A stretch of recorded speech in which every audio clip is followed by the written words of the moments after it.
ইন্ডিয়ার তারা আমরা মনে করছে আমরা খেলা জানি না। আমরা হেঁটে তো আইয়ে না, ব্রাহ্মণবাড়িয়া তো আইয়ে না। তারা তারা যেই রকম আমরা গেলে জানি কি রকম,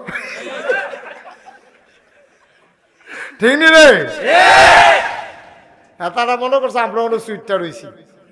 আরে বাহের কাছে তো ফুট সারা জীবনে সুইটটা, বড় ভাইয়ের কাছে তো ফুট সারা জীবনে সুইটটা। তোমরা না হইলে বড় ভাই দেশটা বড়, আমরা নইলে শুরু, আমরা যে ভিতরে দিয়ে যুবক হইয়া রয়েছি তা কইতে হয়ে পারতো না।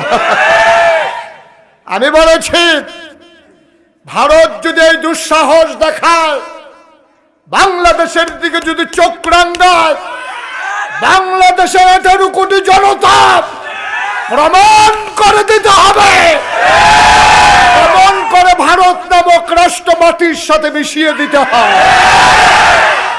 তারা রং দেখছে, ডিব্বা দেখছে, গান দেখছে, ঢেউ দেখছে না, ঠিক কিনা কম?